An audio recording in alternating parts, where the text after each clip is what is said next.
Halo semuanya, ini N ya.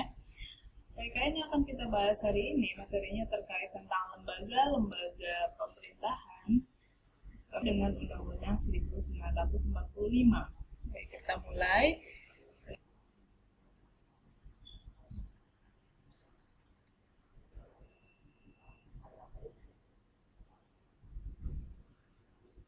Nah, lembaga-lembaga Indonesia.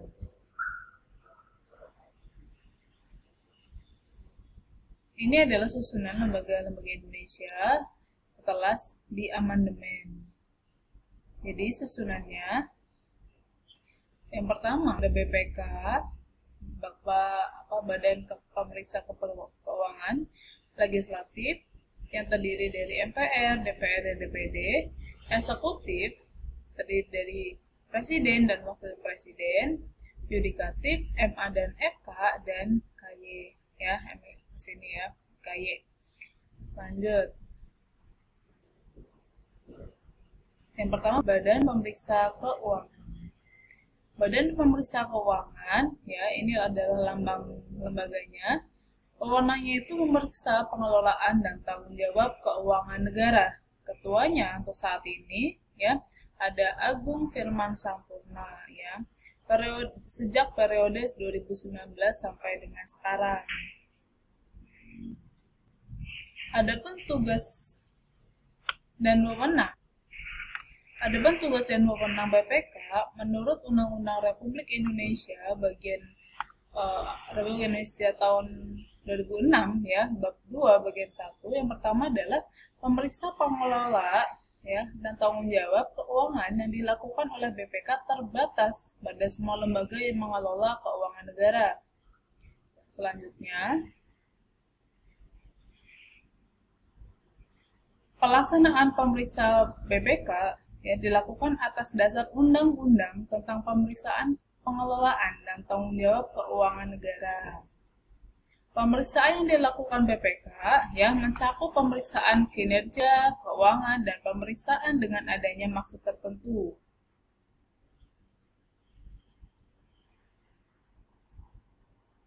Yang keempat, hasil pemeriksaan yang telah dilakukan oleh BPK harus dibahas sesuai dengan standar pemeriksaan keuangan yang berlaku. Yang kelima, hasil pemeriksaan pengelolaan dan tanggung jawab keuangan ya diserahkan kepada DPD, DPR, dan DPRD, dan juga menyerahkan hasil pemeriksaan tertulis kepada Presiden, Gubernur, Bupati, dan Wali Kota. Jadi setelah diperiksa harus diserahkan kepada lembaga-lembaga yang tercantum di situ tadi ya. Jika terbukti ada tindakan pidana, maka BPK wajib melapor pada instansi yang berwenang paling lambat 1 bulan sejak diketahui ada tindakan pidana tersebut. Tugas dan wewenang BPK menurut Undang-Undang bagian yang kedua, kalau tadi kan bagian pertama, menentukan objek pemeriksaan, merencanakan, melaksanakan, ya, serta menentukan waktu, metode pemeriksaan. Semua data, informasi berkas, dan semua hal yang berkaitan dan pengelolaan tanggung jawab keuangan negara hanya bersifat sebagai alat untuk bahan pemeriksaan. Memberikan pendapat kepada DPR, DPD, DPRD, semua lembaga keuangan negara lain. Memberikan nasihat ya atau pendapat berkaitan dengan pertimbangan penyesuaian masalah kerugian negara. Nah, ini tadi BPK ya. Sekarang ke MPR. MPR itu singkatan dari Majelis Pemusyawaratan Rakyat. Ketuanya itu Bambang Susatyo sejak 2019 sampai dengan sekarang. Tugas dan wewenang MPR itu sudah diatur oleh undang-undang ya tentang susunan dan kedudukan MPR, DPR, DPD, dan DPRD, bahwa tugas dan wewenang MPR sebagai berikut. Yang pertama, mengubah dan menetapkan undang-undang. Yang kedua, melantik presiden, wakil presiden, melantik wakil presiden menjadi wakil presiden, menjadi presiden, memilih wakil presiden dan 2 orang calon wakil presiden yang diajukan oleh presiden, memilih presiden wakil presiden, menetapkan peraturan tata tertib dan kode etik MPR. Nah, tadi MPR, sekarang ke DPR. Nah, itu foto ketua DPR, dan ini lambangnya. Nah, ketuanya adalah namanya Puan Maharani Naksatra Kushala Devi, periode 2019 sampai dengan sekarang. Tugas dan wewenang DPR menyusun program legitimasi nasional atau prolegnas, kemudian menyusun dan membahas rancangan undang-undang, menerima RUU yang diajukan oleh DPD, membahas RUU yang diusulkan oleh Presiden ataupun DPD, dan menetapkan undang-undang bersama dengan Presiden.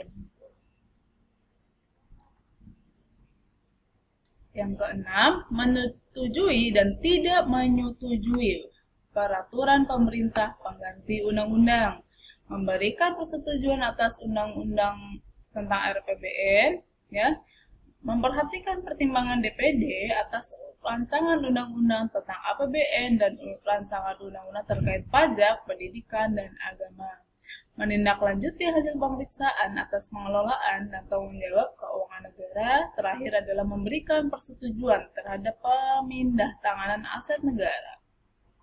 Setelah itu, setelah DPR, kita lanjut ke lembaga lain, yaitu DPD, Dewan Perwakilan Daerah.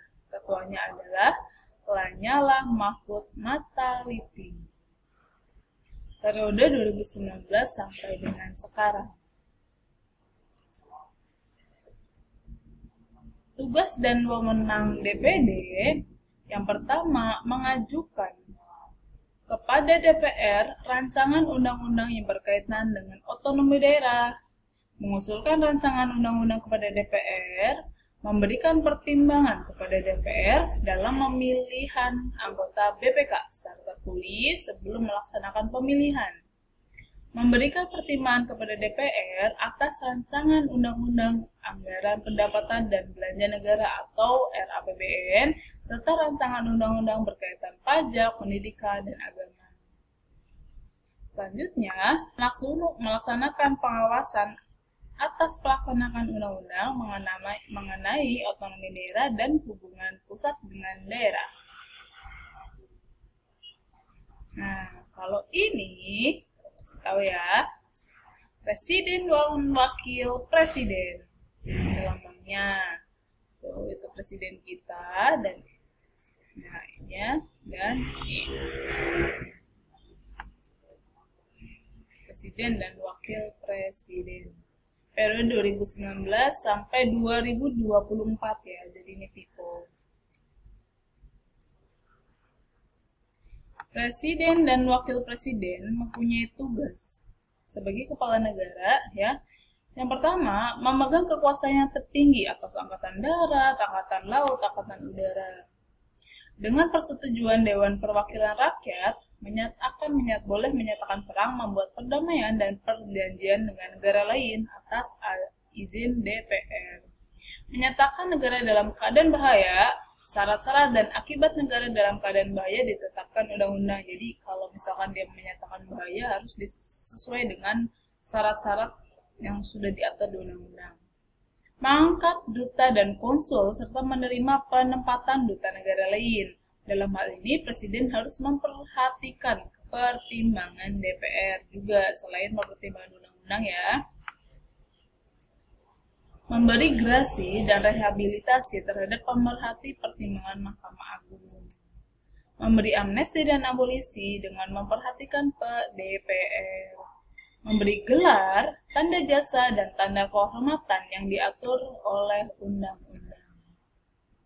Presiden sebagai kepala pemerintahan mempunyai kekuasaan sebagai berikut. Pertama, memegang kekuasaan pemerintah menurut undang-undang. Kedua, mengajukan rancangan undang RUU kepada DPR. Ketiga, melakukan pembahasan dan persetujuan atas rancangan undang-undang bersama DPR serta mengesahkan rancangan undang-undang. Yang keempat, menetapkan peraturan pemerintah. Yang kelima, mengangkat dan memberhentikan menteri-menteri. Yang keenam, meresmikan anggota BPK yang dipilih oleh DPR dengan memperhatikan pertimbangan DPD. Yang ketujuh, ya, menetapkan hakim agung dari calon yang diusulkan oleh Komisi Yudisial atau KY dan disetujui oleh DPR. Yang ke-8, menetapkan hakim konstitusi dari calon yang diusulkan Presiden, DPR, dan Mahkamah Agung.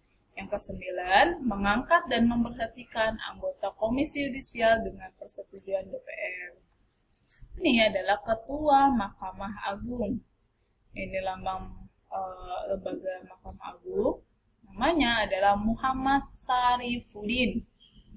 Periode 2020 sampai dengan sekarang. Tugas dari KY MA ya adalah melakukan pengawasan tertinggi terhadap penyelenggaraan peradilan di semua lingkungan. Jadi yang mengawasi tingkah laku dan perbuatan para hakim, mengawasi dengan cermat semua perbuatan para hakim.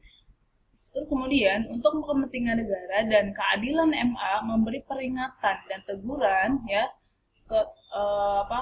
berupa surat maupun dengan surat edaran. Surat sendiri atau surat edaran. Wewenangnya ada 7 ya, kalian bisa baca sendiri di situ.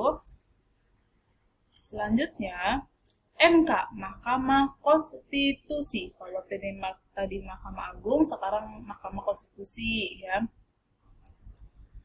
Ini lambangnya tadi ya, ini foto ketuanya, namanya Anwar Usman, periode 2018 sampai sekarang. Wewenangnya adalah mengadili pada tingkat pertama dan terakhir, ya, dan putusannya itu bersifat final untuk menguji undang-undang terhadap undang-undang dasar. Yang kedua, memutus sengketa kewenangan lembaga negara, memutus pembubaran partai politik. Tugas, memberikan keputusan atas pendapat DPR bahwa Presiden dan Wapres telah melakukan pelanggaran jika Presiden dan Wapres melakukan pelanggaran hukum gitu ya. Kemudian memutuskan perselisihan tentang hasil pemilu itu tadi. Nah, sekarang ke KY, Komisi Yudisial. Ini tadi foto ketuanya dan itu adalah lambang KY lembaganya. Dan nama ketuanya adalah Jaja Ahmad Jais. Periode 2018 sampai dengan sekarang. Tugasnya adalah melakukan pendaftaran calon hakim agung, melakukan seleksi terhadap calon hakim agung, menetapkan calon hakim agung, dan mengajukan calon hakim agung ke DPR. Wewenangnya adalah mengusulkan pengangkatan hakim agung dan hakim ya Mahkamah Agung kepada DPR untuk mendapatkan persetujuan. Menjaga dan menegakkan kehormatan, keluhuran martabat, serta perilaku hakim. Menetapkan kode etik dan atau pedoman perilaku hakim sama dengan Mahkamah Agung. Jadi, tadi adalah kita bahas mengenai beberapa lembaga ya, dari mulai BPK, MPR, DPR, DPD, dan kemudian ada MA, MK, dan KY. Jadi semua itu termasuk dalam lembaga-lembaga pemerintah dalam hal keuangan, terus ada badan eksekutif, badan legislatif, dan badan yudikatif. Dan tugas serta wewenangnya sudah ada di yang tadi saya sebutkan. Karena itu kita akhiri pertemuan kali ini. Kemudian semoga materi ini kamu bisa pahami dan pelajari. Setelah ini kamu catat ya hal-hal yang penting seperti ketua saat ini siapa, tugas wewenangnya apa, seperti itu ya. Oke. Jika sudah, nanti kamu kirimkan lewat WA kepada ibu ya. Oke, selamat siang.